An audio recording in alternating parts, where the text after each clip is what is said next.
Salut à toi, bienvenue sur MyWallet Finance. Aujourd'hui, une courte vidéo d'analyse sur le Bitcoin. Comme tu sais, je suis positionné sur des ETF, je suis positionné sur des futurs en standard, je suis positionné sur du Bitcoin en tant qu'holder et je suis positionné sur du Bitcoin en spot.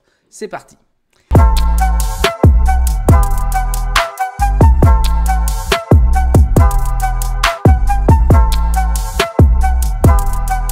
Sois le bienvenu dans cette vidéo. Je te rappelle qu'ici, il n'y a pas de conseil en investissement. Je te montre ce que je fais et comment je le fais. Aujourd'hui, je te montre mon tableau de bord personnel de Bitcoin avec l'ensemble de mes indicateurs de holder et non de trader que j'utilise pour entrer ou sortir de position. Sache néanmoins que sortir de position en qualité d'holder, c'est un euphémisme puisque a priori, on ne devrait pas sortir. Je te présente donc mon tableau de bord. Aujourd'hui, Bitcoin oscille entre 105 500 et 107 500, soit 90 000 dollars. Euros, ça fait drôle de dire en euros d'ailleurs le montant du BTC. Le Fear and Greed Index est à 53, il est donc dans une position neutre.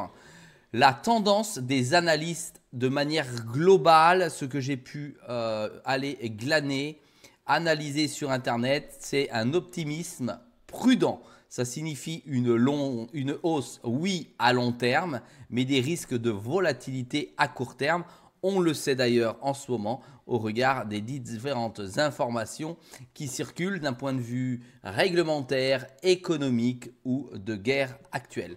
Ensuite, capitalisation boursière de 2,10 trillions de dollars. Volume d'échange dans ces dernières 24 heures, 52 milliards de dollars. Le flux net sur les échanges est plutôt en sortie. Ça veut dire qu'il y a une tendance d'accumulation à long terme. Je t'explique ce que ça signifie. Ça signifie que beaucoup de propriétaires de Bitcoin qui les avaient introduits, posés sur des échanges, sont en train de les retirer pour les holder. Ça, c'est un signe que le marché va aller de mieux en mieux puisque ça va créer de la rareté dans les échanges du Bitcoin.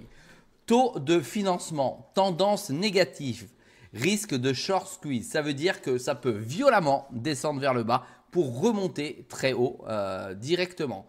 Voilà, donc maintenant tu as cette info, ça peut être très violent. C'est pour ça que j'ai placé dans mon trade spot sur Fusion, sur Bitpanda, la plateforme pro de Bitpanda, une position en fin ou en bout de mèche sur le BTC parce que si ça arrive, je pourrais rentrer à un prix bien plus bas que les autres. Je te rappelle que j'ai mis une position à 103 000 et on en est à 105 000.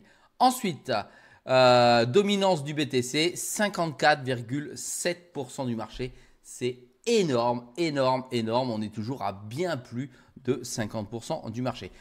Par exemple, cet indicateur aurait tendance à baisser lorsque on entrera dans la halte saison puisque finalement des fonds du marché Bitcoin vont se déverser sur les petites cryptos. Le hash-rate, tendance haussière, c'est la sécurité du réseau qui est en augmentation.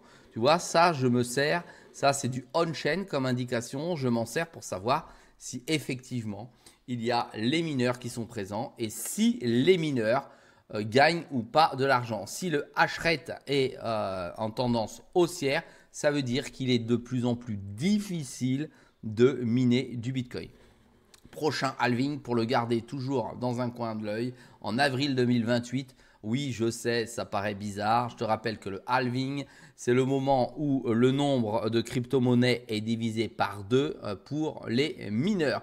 Ça veut dire que ça fait en général monter le cours. Ça l'a fait dernièrement. On attend d'ailleurs la halte saison qui n'a pas forcément démarré. Et en général, ça, c'est un élément fondamental qui montre le démarrage de la halte saison. Allez, niveau technique clé à surveiller, les 105 000, les 102 000 et les 100 000.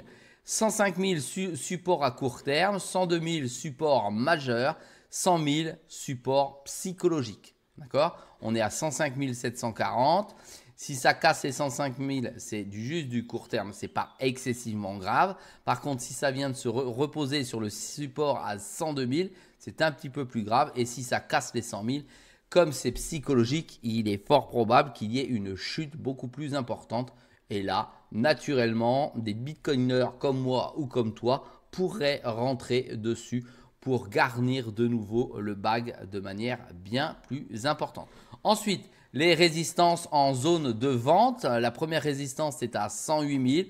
C'est la résistance locale, c'est-à-dire à court terme. À 110 000, la résistance psychologique qui pourrait faire grimper le cours. Et à 112 000, l'ancien record historique, c'est-à-dire l'ATH. Voilà, j'espère que ce type de vidéo en termes d'information et d'indicateurs te plaît. N'hésite pas à m'encourager avec un pouce vers le haut. N'hésite pas à me mettre des commentaires en deçà de la vidéo. C'était une vidéo plus pour toi pour pouvoir suivre la dernière actualité avec mes indicateurs. Je te dis à très vite sur My Way Finance. Salut à toi.